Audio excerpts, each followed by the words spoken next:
Kalau untuk program Madani sendiri sasarannya adalah organisasi masyarakat Oh, sipil. organisasinya ternyata. Jadi kami ini adalah sasaran dari Mbak Ita, saudara-saudara. Halo, sobat perempuan dimanapun Anda berada. Jumpa lagi dengan GPP Jember. Saya Ana dan di sebelah saya ada Kita Oke, Besti, hari ini kita membahas masalah yang agak-agak serius, tapi sebenarnya kita santai-santai aja sih. Kita pengen mengenal lebih lanjut dengan perempuan di samping saya ini, perempuan cantik di samping saya ini. Seperti kita tahu tadi namanya Mbak Ita, tapi siapakah dia? Oke, mari kita mulai bertanya-tanya ya. Selamat pagi Mbak Ita. pagi Mbak Ana, apa kabarnya? Alhamdulillah masih tetap cantik saya Mbak. Aman dong. Ini kita ini mau kenalan nih dengan Mbak Ita. Saya tahu kan Mbak Ita asalnya dari Surabaya ya. Nah, ke Jember ini ngapain sih sebenarnya? Mengunjungi teman-teman GPP dong yang keren-keren itu. Mengunjungi apa? Dalam rangka apa kita dikunjungi? Apa halal bihalal karena ini momennya pas Lebaran gitu. Betul, itu salah satunya. Tapi Oke. sebenarnya secara khusus sih aku datang ke sini itu kayak hampir 3 tahun yang lalu ya, mulai ke GPP ini untuk mendampingi teman-teman GPP menjalankan program Madani yang sebetulnya adalah itu program supporting by USAID melalui FAI 360 bersama pemerintah Indonesia. Kalau di sini kita bersama pemerintah Kabupaten Jember. Nah, kebetulan GPP adalah mitra utamanya program Madani gitu, Mbak Ana. Tadi kita sudah Mau nanya nggak? Madani apaan?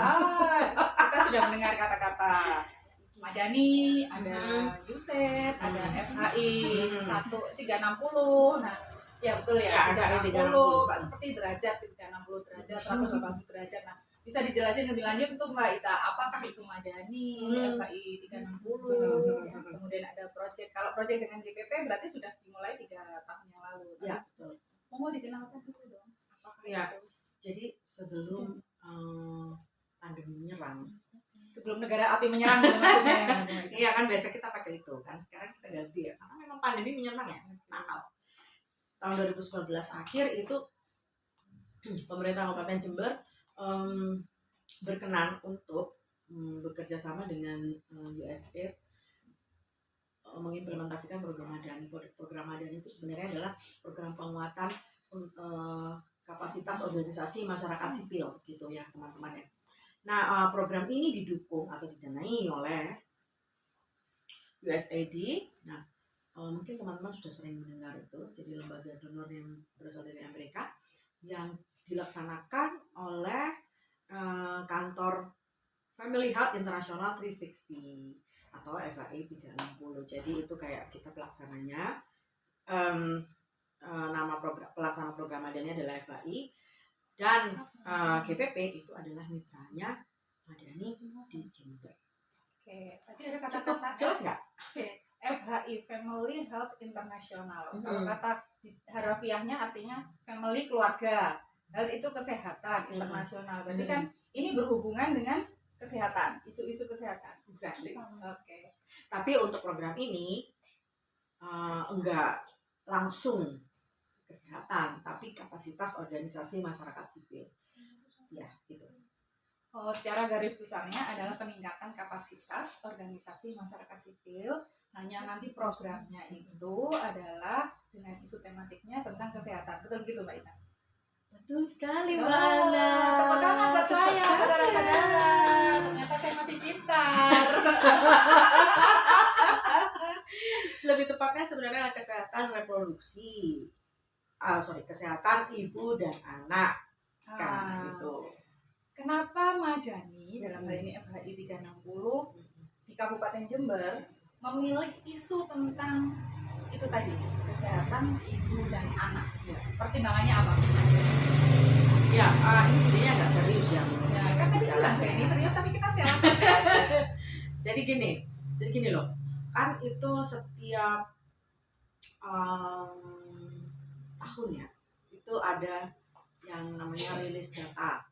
Nah, Mbak Ana yang paling tahu datanya kalau soal AKI AKB. Oh, soal data, silakan ini datanya nih.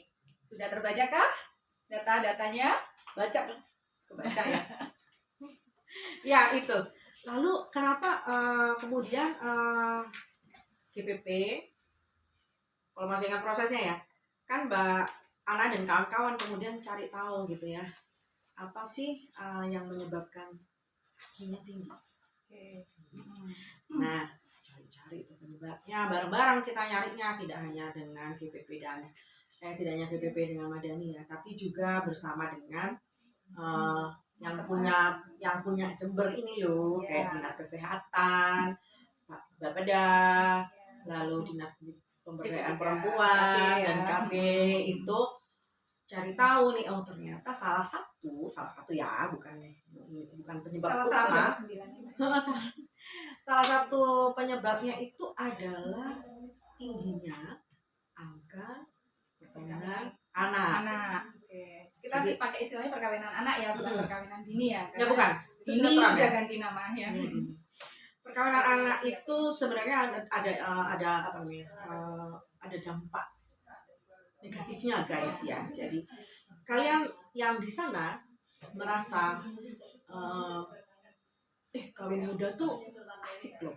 Kawin muda itu nanti kalau kita punya anaknya nggak jauh beda umurnya dengan ibunya, terus kita sama-sama cantiknya, sama-sama. Jadi biar demi konten biasanya demi konten kelihatannya 11-12 gitu. Yes. Mungkin iya sebagian ada yang seperti itu ya, Besti. Tapi itu tidak bisa kita jadikan pedoman supaya kita bisa menikah kurang dari umur yang seharusnya dianjurkan. Kayak undang-undang yang baru, sebagai informasi, undang-undang baru, batas perkawinan usianya adalah 19 tahun baik perempuan maupun laki-laki. Jadi sudah dinaikkan ya batasnya ya, bukan 16 lagi tapi sudah 19 tahun lagi, dan itu pasti ada alasan-alasannya ya Mbak Ita ya. Aku mau bilang itu Mbak Ana. Jadi itu memang there is a reason kenapa para pembuat kebijakan ini, dan juga sebenarnya itu juga tuntutan dari teman-teman aktivis itu untuk memundurkan angka usia perkawinan, karena memang usia anak-anak di bawah 15 tahun, di bawah 17 tahun itu secara secara kesehatan, fisik secara medis mental, ya, secara fisik dan mental itu belum siap gitu Besti. Ya mungkin di luar sana orang-orang tapi kan di luar sana orang menikah umur 14, umur 15 tuh baik-baik saja mereka, kalau anaknya udah gede mereka asik kayak teman gitu, bukan kayak ibu dan anak. Iya, tapi masalahnya itu kan yang terlihat. You don't know ketika mereka mengalami hal tersulit dalam hidupnya. Anak remaja yang belum siap menikah, yang harusnya dia bersekolah, mendapatkan banyak kesempatan untuk mengembangkan hidupnya, dengan terpaksa harus mengurus anak juga. Jadi anak ngurus anak. Ini yang perempuan, belum lagi yang laki-laki. Kerja apa mereka usia segitu? Karena usia di 19 tahun itu kalau secara wajib pendidikannya ya itu seharusnya masih bersekolah. Karena kalau secara umur lulus sekolah tingkat atas itu adalah rata-rata 18 dan 19 tahun. Paling banyak nih yang terjadi yang mereka sukses dengan kawinan usia muda ya biasanya disupport oleh orang tuanya. Secara materi. Ya, secara materi. Tapi pengasuhan untuk ketika sudah ada terjadi kehamilan anak dan melahirkan, biasanya itu yang direpotin malah justru orang tuanya dari pasangan muda tadi ya Mbak Ita. Iya. Jadi sebenarnya perkawinan itu nggak mudah kan. Jadi perkawinan itu tidak mudah. Oleh sebab itu dilaksanakan harapannya itu dilakukan oleh orang-orang yang memang memiliki kemampuan dan skill ya. Ingat ya, memang kita tidak bisa belajar ngurus anak itu nggak ada sekolahnya mungkin ya, atau melahirkan itu nggak ada. Ilmunya banyak, tapi kan perasaan melahirkan itu kan kita tidak bisa dapat dari sekolah. Itu butuh kematangan fisik dan psikis. Betul itu. Nah, ketika itu tidak terpenuhi, ada banyak situasi di mana kemudian pasangan-pasangan muda atau ya pasangan muda ya, terutama perempuan yang justru mereka yang mengalami kehamilan itu sendiri tidak siap dan menerima dampak dari itu bisa menjadi ibu hamil kekurangan energi, nutrisi anaknya, kemudian yang dilahirkan itu mungkin bisa ya sehat atau bahkan stunting karena ibunya mungkin tidak mengerti apa yang harus dilakukan ketika dia hamil. Dampak terberat lainnya adalah ya bisa jadi si ibu mengalami pendarahan dan lain sebagainya dan sebagainya.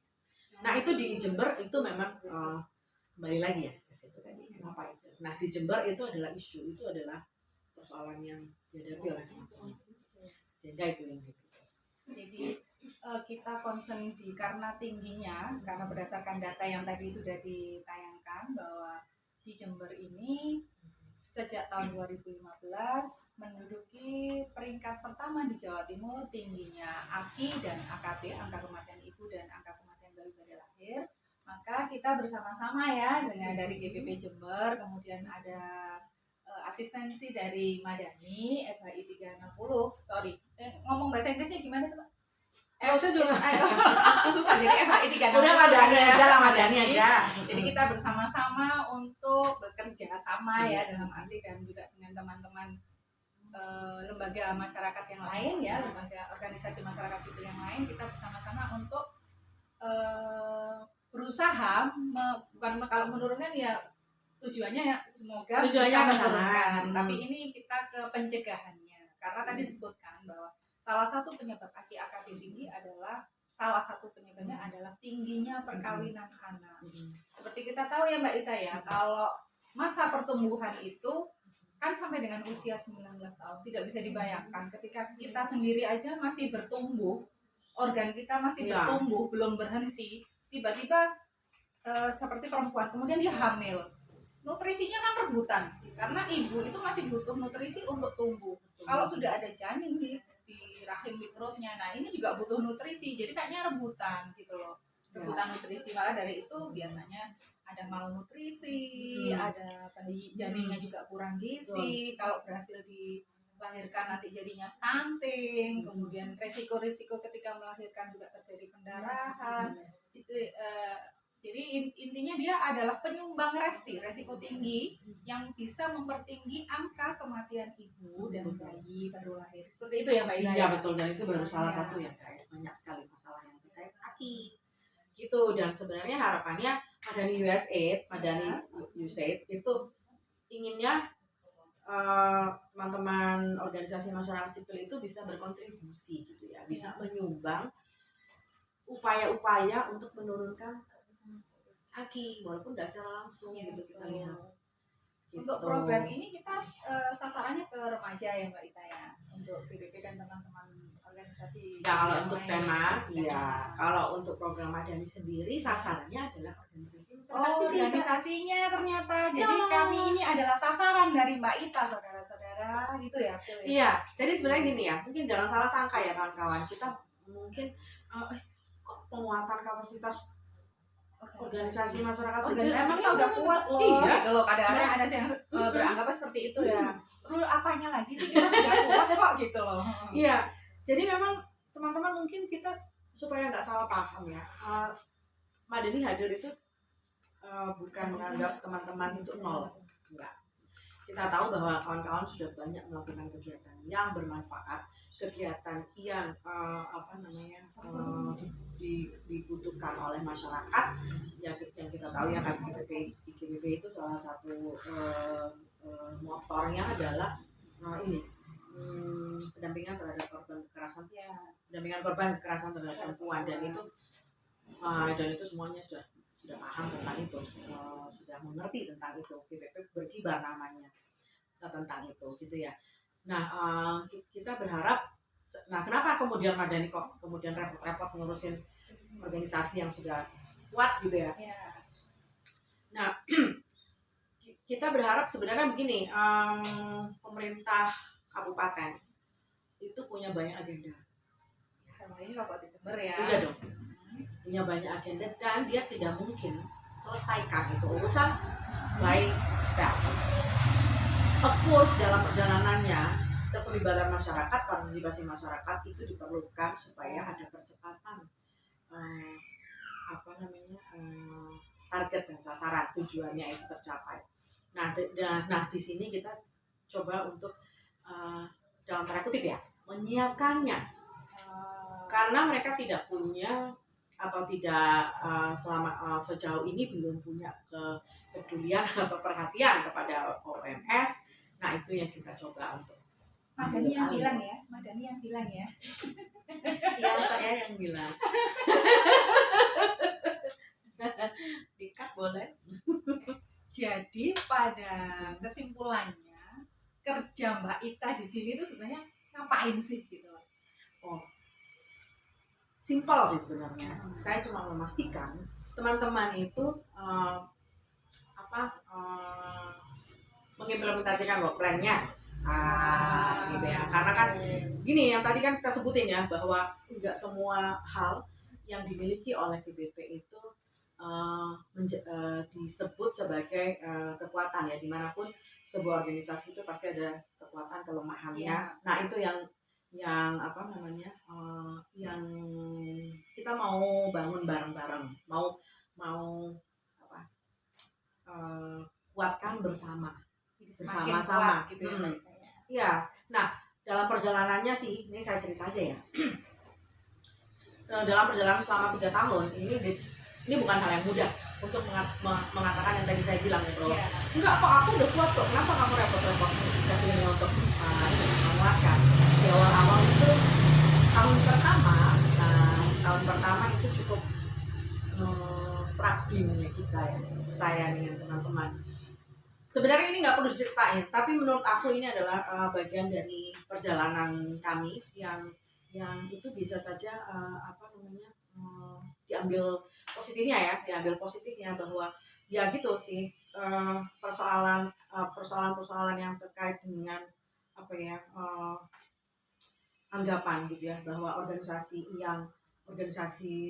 lokal mungkin ya, karena saya juga berangkat dari sana, organisasi lokal itu bisa apa saja dan sudah mengerti apa saja. Jadi kehadiran program lain itu mungkin itu terkesan aduh ini kayak menggurui atau apa mungkin ya seperti itu. Jadi ada sedikit ketegangan, ya mungkin tidak sedikit sih, banyak juga ketegangan waktu itu. Karena baru kenal ya Mbak Ita. Ya ritmenya juga nggak tahu, kita nggak ngerti ritmenya seperti apa. Menurut saya itu harusnya begini, tapi ya teman-teman mungkin tidak merasakan yang sama gitu ya. Jadi ya gitu.